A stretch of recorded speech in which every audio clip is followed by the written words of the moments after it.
আমাদের এই পশ্চিমবঙ্গের আনাচে কানাচে যে কত অলৌকিক মন্দির লুকিয়ে রয়েছে তার সন্ধান বের করা কিন্তু খুবই মুশকিল। আজ এমনই এক অলৌকিক ও রোমহর্ষকর মন্দিরে নিয়ে যাব আপনাদের। বীরভূম জেলা ছিল একসময় ঘন জঙ্গলে ঢাকা। একটি গাভী প্রতিদিন একটি নদী পার করে এই জঙ্গলে এসে দুধ দিয়ে যেতেন। এইরকম হতে দেখে গরুর যে মালিক অর্থাৎ গোয়ালা একদিন সেই গরুর পিছু ধরেন এবং দেখতে পান সেই গরুটি একটি ফাঁকা জায়গায় আপনি আপনি দুধ বের হচ্ছে। তখন গাভীর যে মালিক এই তথ্য বিশ্লেষণ করার জন্য সেই জায়গায় কোদাল দিয়ে চোট মারেন ও সেই সময় একটি শিরাখণ্ড থেকে রক্তপাত হয়।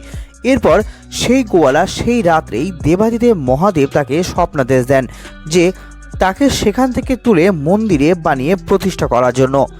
অনেকে বিশ্বাস করেন বহু মুনির সাধন ক্ষেত্র ছিল এই মন্দির। এছাড়াও শোনা যায় পর্বত নামে এক ঋষি এখানে দেবী পার্বতী তপস্যায় রত ছিলেন। তারই নাম অনুসারে এই গ্রামের নাম হয় পার্বতীপুর। পরে কলেজ ঘোষের নাম অর্থাৎ সেই গোয়ালার এখানে শিব পুজো করে সন্তুষ্ট করেছিলেন, তাই তার নামেই এই গ্রামের নাম হয় কলেশ্বর। চন্দ্রচূড় নামক পুঁথিতে কলেশ্বর ধামকে মৎস্য দেশে অবস্থিত মায়াতীর্থ রূপে অভিহিত করা হয়েছে। এইভাবে এই কলেশ্বর গ্রামের নাম অনুসারে এই মন্দিরের নাম হয় কলেশ্বর শিব মন্দির। আর জানাবো এই মন্দিরের যাবতীয় কাহিনী সম্পর্কে। তবে তার আগে আপনাদের কাছে আমার ছোট্ট অনুরোধ, আপনি যদি আমার এই চ্যানেলে নতুন হয়ে থাকেন তাহলে অবশ্যই চ্যানেলটিকে সাবস্ক্রাইব করে নিন। তো চলুন স্টার্ট করা যাক।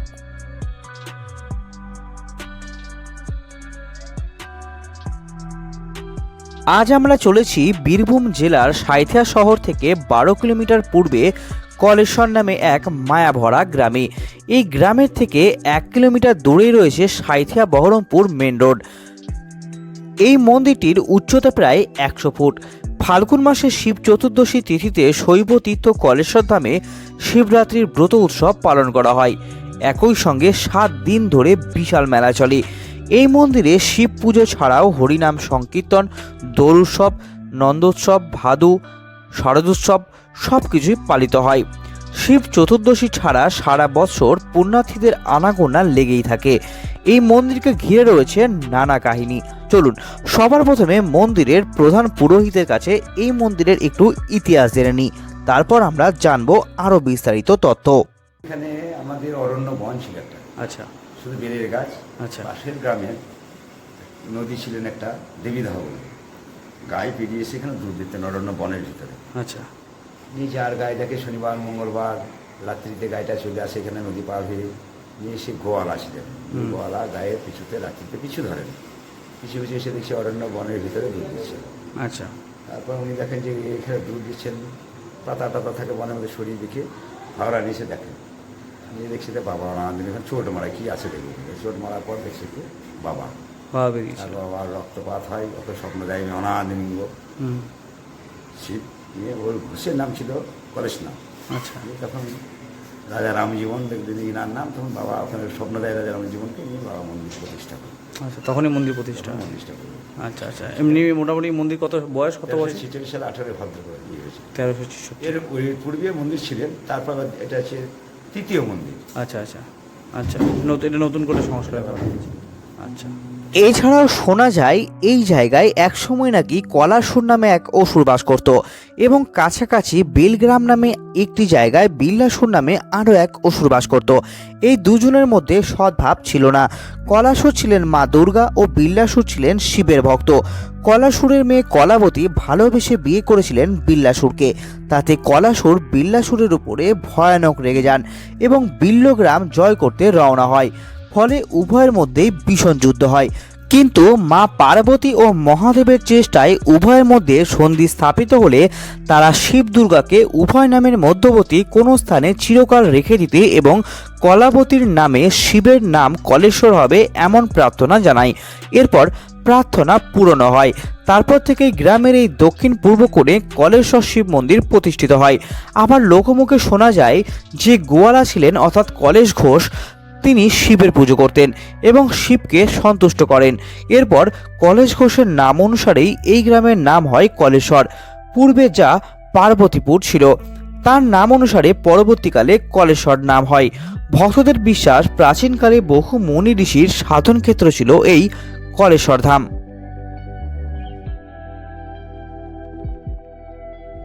এই মন্দিরের সামনেই রয়েছে একটি নাট মন্দির, যেখানে হরিনাম সংকীর্তন হয়ে থাকে। এই মন্দিরের মধ্যে দেখতে পাবেন অনেকগুলি ছোট ছোট শিব মন্দির রয়েছে। কথিত আছে সপ্তদশ শতাব্দীর মধ্যভাগে স্থানীয় নরপতি রামজীবন রায় মন্দিরটি সংস্কার করেন।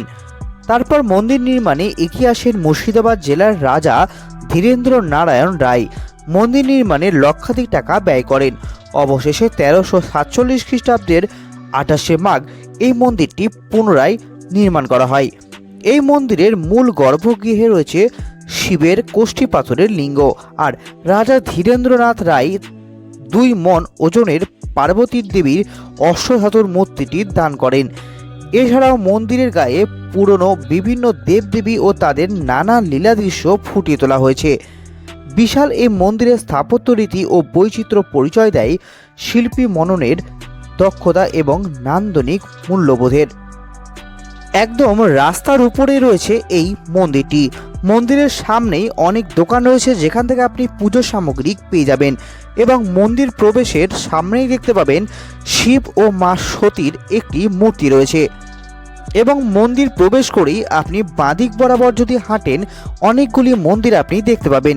তার মধ্যে রয়েছে হনুমান মন্দির, মা কালীর মন্দির, মা পার্বতীর মন্দির ও একটি নারায়ণ মন্দির।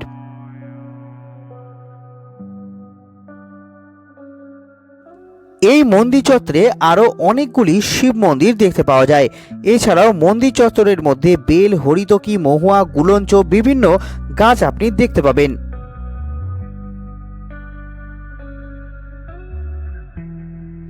এখানকার গ্রামবাসীরা মনে করেন কলেশ্বরকে পর্যটনের মানচিত্রে যদি অন্তর্ভুক্ত করা হয়, তাহলে পর্যটকের সংখ্যা বাড়বে, এলাকার অর্থসামাজিক রূপ বদলে যাবে। তাদের এই যে দাবি আজও অপূর্ণই রয়ে গিয়েছে, কিন্তু তারা আশা ছাড়েননি স্বপ্ন পূরণের। আপনি আধ্যাত্মিক হন বা নাস্তিক, তাতে কিছু যায় আসে না। পুণ্য সঞ্চয়ার্থে হোক বা ভ্রমণ পিপাসু, তার অভিজ্ঞতা ঝুলি পূর্ণ করতে আপনি ঘুরে আসতেই পারেন এই কলেশ্বর মন্দির থেকে। হতাশ হবেন না, হলফ করে বলতে পারি। তাই বলবো, হাতে সময় থাকলে ও একদিনই ছুটি পেলে চলে যান এই মন্দির দর্শন করতে। এবার আসা যাক, আপনি এই মন্দির কি করে পৌঁছাবেন। আপনি যেখান থেকে আসেন না কেন, যদি ট্রেনে আসেন তাহলে নামবেন সাঁইথিয়া স্টেশনে। সেখান থেকে বহরমপুর যাওয়ার বাস পেয়ে যাবেন। সেই বাসে উঠে চলে আসবেন কলেশ্বর মোড়।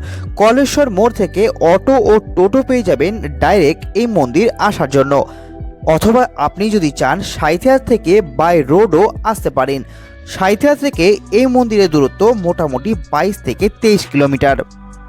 একদম মেন রাস্তার উপরেই পড়বে এই মন্দিরটি।